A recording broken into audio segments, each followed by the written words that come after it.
말씀은요, 요한복음 5장에 있는 말씀입니다. 요한복음 5장 19절에서 29절까지의 말씀입니다.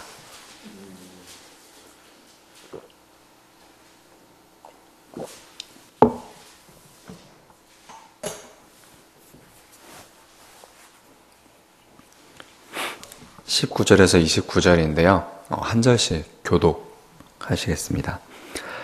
그러므로 예수께서 그들에게 이르시되 내가 진실로 진실로 너희에게 이르노니 아들이 아버지께서 하시는 일을 보지 않고는 아무것도 스스로 할 수 없나니 아버지께서 행하시는 그것을 아들도 그와 같이 행하느니라. 아들을 사랑하사 자기가 행하시는 것을 다 아들에게 보이시고 그보다 더 큰 일을 보이사 너희를 놀랍게 여기게 하시리라. 아버지께서 죽은 자들을 일으켜 살리심같이 아들도 자기가 원하는 자들을 살리느니라.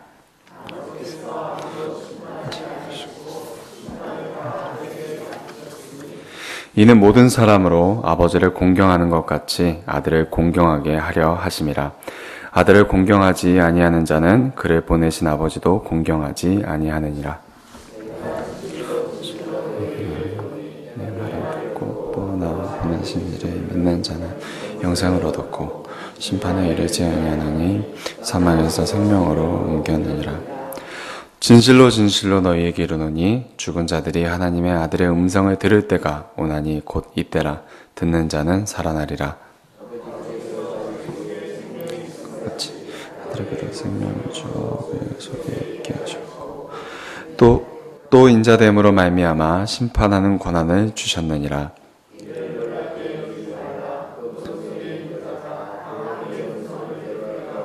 함께 봉독하시겠습니다. 선한 일을 행한 자는 생명의 부활로, 악한 일을 행한 자는 심판의 부활로 나오리라. 아멘. 네.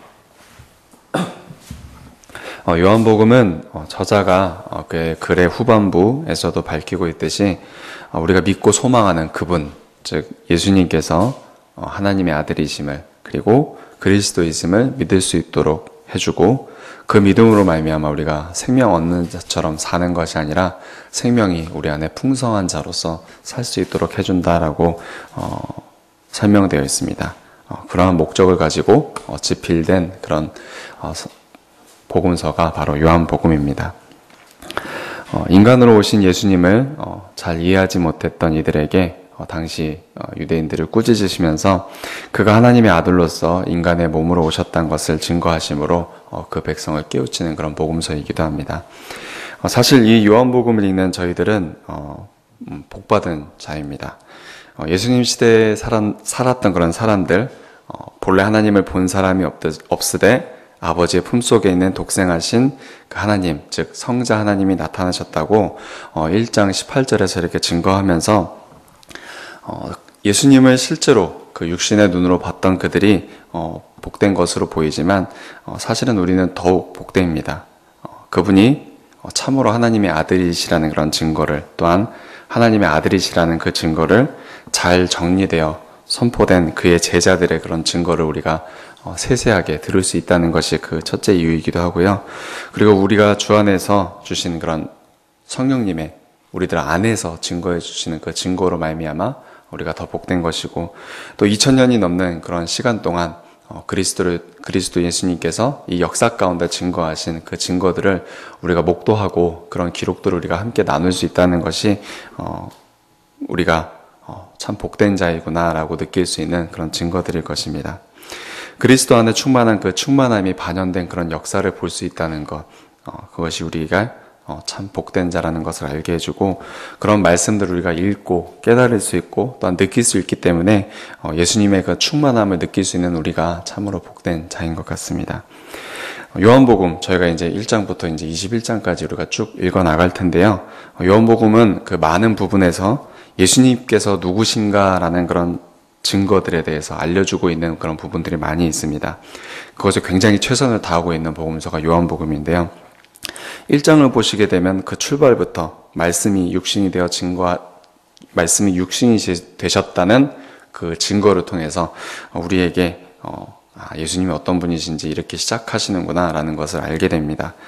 성령이 내려서 머무시는 것을 보거든 그가 성령으로 세례를 베푸시는 이인 줄 알라는 그런 하나님의 말씀을 받아 전했던 그런 세례 요한의 증거가 1장 33절에서도 나오고, 그 다음에 2장에서부터는 예수께서 기도를 들으시는 자이시라는 것, 즉 하나님이시라는 것을 나다나엘과의 대화를 통해서도 알려주시고, 이건 1장이네요.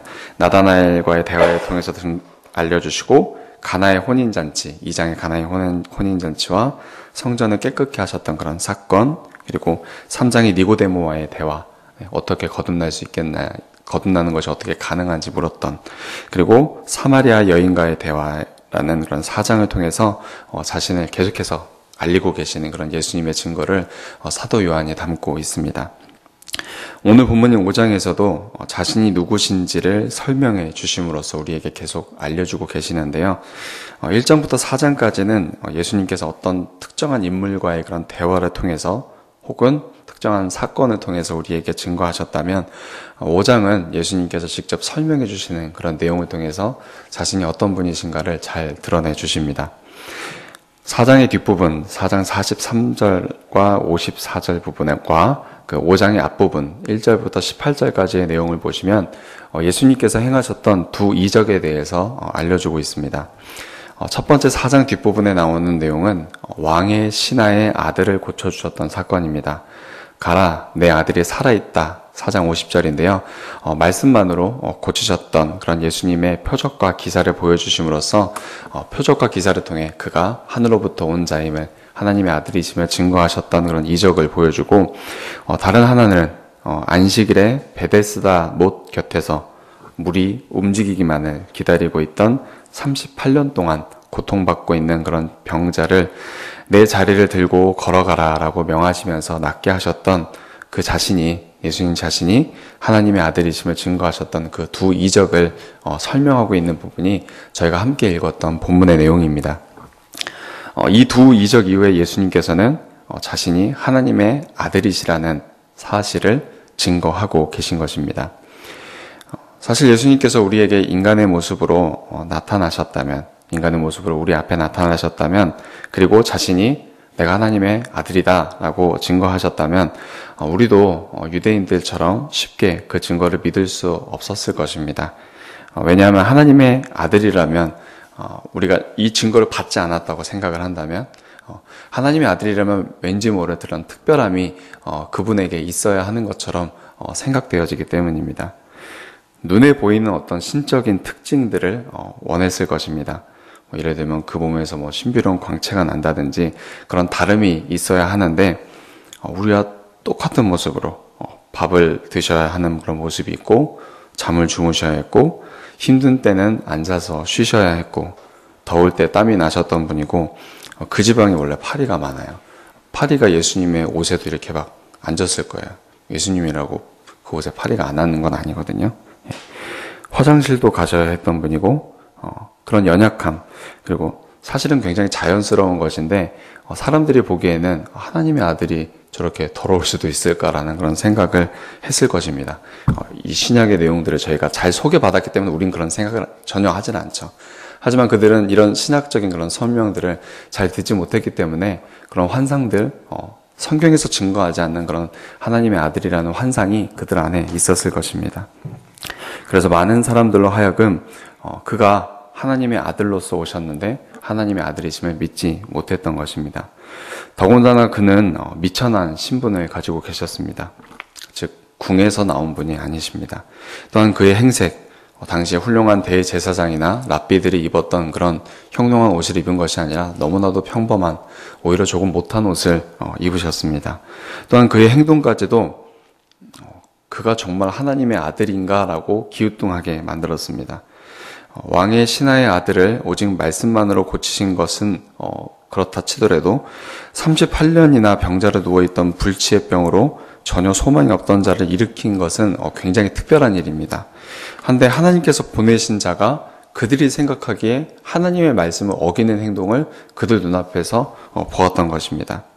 당시 안식일에 자리를 들고 걸어가라고 했던 그런 예수님의 명령은 그 십계명을 주셨던 그런 하나님의 의도는 생각하지 않고 문자 그대로 지키는 것에 급급하고 자신들의 전통을 만들어서 이것을 이런 행동을 하는 것이 하나님의 명령을 지키는 것이다. 하나님의 뜻을 이루는 것이다 라고 생각했던 그들에게는 그 예수님께서 생명을 살리시는 그 귀한 사역을 하는 것을 보지 못하고 십계명을 어기는 것, 즉 하나님의 명령을 어기는 것으로만 여겨서 하나님의 아들이 맞나라는 그런 의구심을 갖게 했습니다. 하나님의 아들이심을 그 행동을 통해서 증거하신 거였는데 그 행동 때문에 그들은 하나님의 아들이 아니라고 생각했던 것입니다.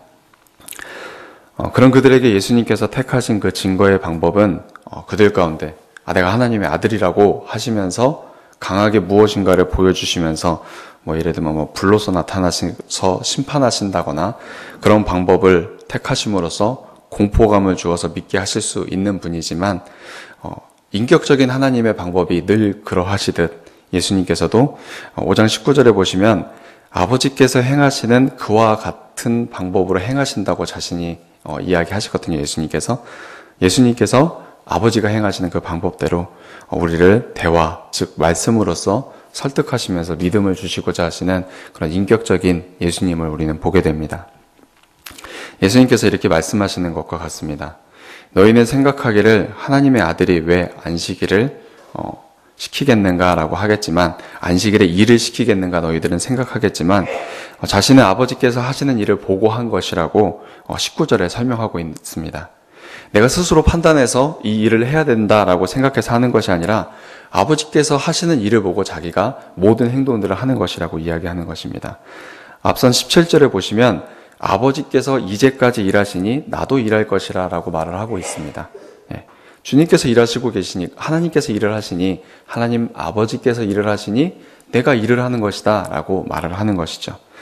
우리는 성경으로부터 이런 신앙의 내용을 정리하여 십계명의 본 의도가 안식일에 아무 일도 하지 않게 하고자 하는 그런 의도로서 십계명이 주어진 것이 아니라 육신의 즐거움을 위한 일을 그치고 영적인 쉼과 안식을 누리게 하는 것, 또한 생명을 살리고 하나님을 예배하는 일에 집중하기 위해서 안식일의 계명이 주어진 것을 우리는 교리를 통해서 배웠잖아요.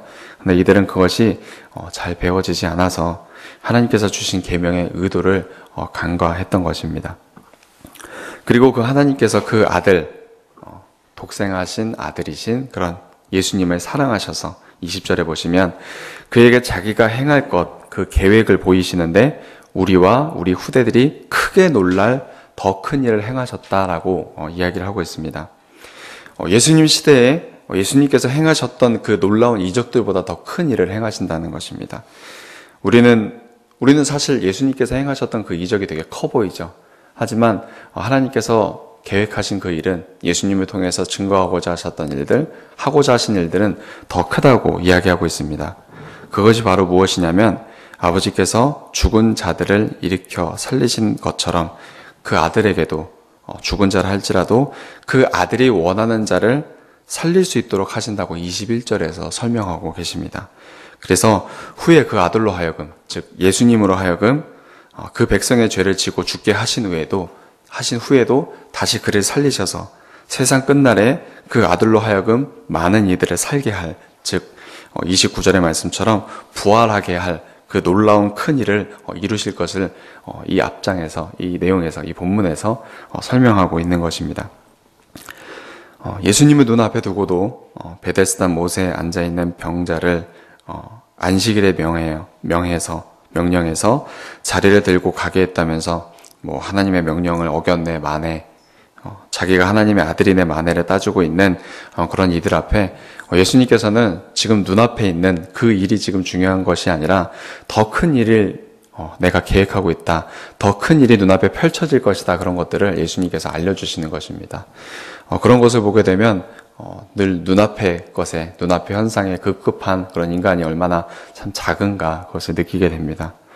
물론 눈앞에 있는 그것을 그들은 깨닫지 못했기 때문에 후에 사도 요한이 성령께서 깨닫게 하심에 따라서 이때 당시의 일을 회상하면서 이렇게 기록한 내용인데요.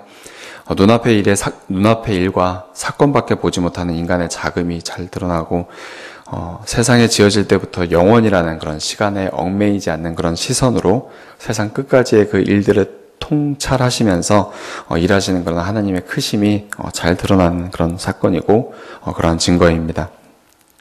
이 증거를 위해서 예수님께서는 4장 47절에 보시면 그 왕의 신하의 아들을 고치시는 사건에서 그가 거의 죽게 되었다는 그런 왕의 신하의 아들을 살리시고 몇 년 동안 아파서 병상에 누워있을 때 사람이 움직이지 않으면 거의 그 몸도 시체와 다름이 없거든요. 왜냐면 굳어지고 그 다음에 거기서 종기가 나기도 하고 또 부스럼이 나기도 하는데 38년 동안 움직이지 못하여서 거의 몸이 시체나 진배 없었던 그 병들어 죽은 시체나 다름없는 그 몸을 살리시면서 또 후에는 이제 11장에는 진짜로 이제 완전히 죽었던 나사로를 살리시거든요.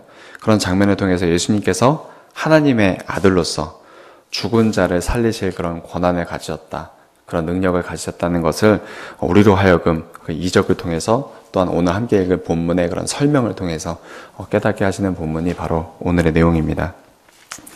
아버지 하나님께서는 모든 자녀들의 아버지이신 그런 아버지 하나님께서는 죽음으로 그의 형제들을 살릴 그 독생하신 아들을 사랑하셨습니다. 그래서 그 아들에게 생명을 주는 권한을 주셨고 친히 그 아들에게 22절을 보시면 심판까지도 맡기십니다.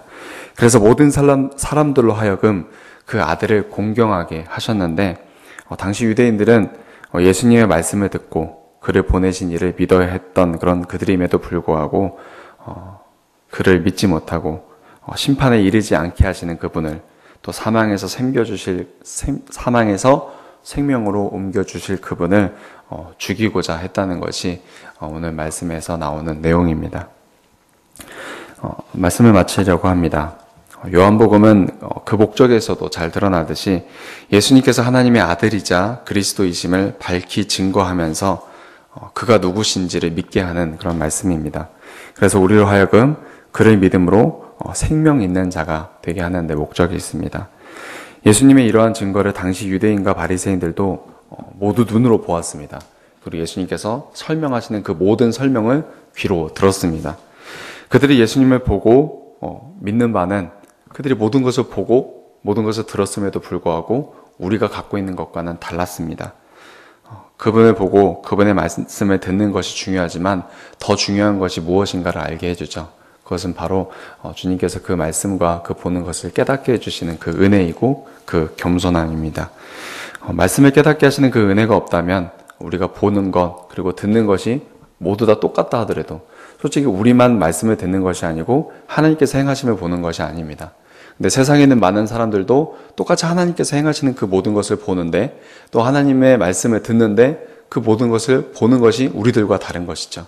왜냐하면 하나님께서는 그들에게 은혜를 베푸셔서 하나님께서 어떤 것을 지금 행하시고 계신가를 못 보게 하셨고 우리에게는 은혜를 베푸셔서 어떤 것을 행하시는지를 보여주시고 또 듣게 하신다는 것입니다. 그 풍성한 생명을 우리가 누릴 수 있다는 것을 하나님께서 알려주신 것입니다. 수많은 증거, 수많은 증언들이 있었음에도 불구하고 바리새인과 유대인들은 같은 것을 보고 같은 것을 들었음에도 전혀 깨닫지 못하고 느끼지 못했던 것입니다. 지금 우리의 삶 속에서도 하나님께서는 그 아들을 통해서 그리고 성령을 통해서 계속해서 많은 것들을 증언하고 계십니다. 자신의 사역에 대한 내가 지금 어떤 일들을 하고 있다. 너희들의 구원을 위해서 너희들의 생명의 풍성함을 위해서 내가 어떤 일들을 하고 있다를 여러분들에게 계속해서 보여주고 계시고 말씀 사역자를 통해서 또한 말씀을 통해서 여러분들에게 계속해서 말씀해 주고 계십니다. 하나님께서는 지금 여러분들의 삶에 그리고 우리 교회에 우리나라에 어떤 일들을 하고 계실까요? 혹시 세상에서 일어나는 일들을 보면서 또한 교회 안에서 일어나는 일들을 보면서 또 우리 자신들에게 일어나는 일들의 그런 겉모습만 보고 나의 그릇된 생각에 사로잡혀서 유대인들처럼 바리새인처럼 하나님께서 어떤 일을 행하시고 계시는지 혹시 보지 못하고 있는 것은 아닌가 한번 생각해 보게 되는 것이 오늘의 말씀인 것 같습니다. 예수님 당시의 유대인들처럼 하나님을 오해하고 예수님을 오해하지 않았으면 좋겠고 그 오해에 사로잡혀서 하나님의 계획을 보지 못하는 그런 어리석음이 우리 안에 없었으면 좋겠고 하나님께서 은혜를 베푸셔서 하나님께서 행하시는 그 일들을 보면서 그 겉모습만 보는 것이 아니라 우리의 오해와 그릇된 생각에 사로잡혀 보는 것이 아니라 하나님의 올바른 해석을 잘 들으면서 하나님께서 지금 무엇을 행하고 계시구나, 그 선하신 계획을 이뤄나가고 계시는구나, 그것을 바라보는 우리가 되었으면 좋겠습니다. 그래서 하나님이 행하시는 그 일들을 보면서 그것이 때로는 고난일 수도 있습니다. 그리고 때로는 그것이 우리가 이해할 수 없는 일들이 많이 일어날 수도 있습니다. 하나님의 교회에서, 주님을 섬기는 나라에서, 하나님을 잘 믿는 사람에게서 왜 이런 일들이 일어나게 될까라고 생각할 수도 있지만, 그런 일들 가운데서도 하나님을 공경할 수 있고 하나님을 신뢰할 수 있는 그런 우리가 될 수 있도록 하나님께서 은혜를 베풀어 주실 것입니다. 아무쪼록 우리에게 그 은혜가 풍성하여져서 주님의 그 풍성하심에 따라 우리가 늘 기쁨과 신뢰가 풍성할 수 있기를 원합니다. 그래서 감사와 신뢰함으로 사시는 저와 여러분들이 되기를 원합니다. 함께 기도하시겠습니다. 하나님 아버지, 오늘 아침에도 하나님 말씀에 귀 기울이게 하시고 예수님이 누구신지, 죽음에서 우리를 살리시는 그분의 증거를 들을 수 있도록 하심이 감사드립니다. 우리는 새 생명을 받은 자이고 주님께서 우리를 위해서 선한 일을 계획하시고 그 일들을 행하시고 계신다는 것을 머리로서는 알고 있지만, 하나님의 약속을 이미 받은 자이지만 생활이 녹록지 못함으로 인해서 괴로움을 느끼고 때로는 불신하고 때로는 하나님을 공경하지 못할 때가 있습니다. 하지만 하나님, 저희가 보고 듣는 그 모든 것 가운데서 주님께서 은혜를 더하여 주셔서 하나님을 온전히 믿고 신뢰하며 감사할 수 있는 자가 되게 하신다는 것을 오늘 말씀을 통해서 깨닫게 됩니다. 요한복음 말씀을 통해서 주님께서 죽음에서 우리를 구하여 주신 분이라는 것을 깨닫듯이 우리들의 삶의 모든 순간순간에 하나님의 일, 하나님의 선하심을 깨닫고 신뢰하며 감사할 수 있는 저희들이 될 수 있도록 하여 주시옵소서. 모든 걸 감사드립니다. 예수님 이름으로 기도드렸습니다. 아멘. 하늘에 계신 우리 아버지,